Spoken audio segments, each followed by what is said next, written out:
নমস্কার বন্ধুরা, আজকে বাড়িতে বানিয়েছি সজনে ফুলের ফুলুরি। প্রথমে সজনে ফুলগুলোকে ঠান্ডা জলে ধুলাম, তারপর গরম জলে ধুয়ে দিলাম।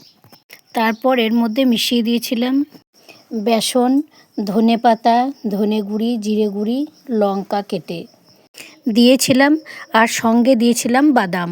এবার ওগুলোকে ডো পাকিয়ে নিলাম। কড়াইয়ে তেল গরম হতে দিয়েছি। আগে অনেক রান্না হয়েছে তাই কড়াইটা একটু পুড়ে গেছে।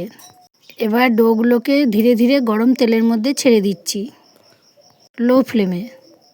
ওগুলোকে উল্টে পাল্টে লাল করে ভেজে নেব। ভাজা হয়ে গেলে তুলে নেব। বাড়িতে ছোট ছেলে থাকায় প্রথম দিকে কি করেছি সেগুলো তোলা হয়নি। আপনারাও বাড়িতে এভাবে বানিয়ে দেখুন, খুব ভালো লাগবে। কমেন্টে জানাবেন আজকের ভিডিওটা কেমন লাগলো। লাইক, শেয়ার, ফলো, সাবস্ক্রাইব করে দেবেন। ভিডিওটিতে সঙ্গে থাকার জন্য ধন্যবাদ।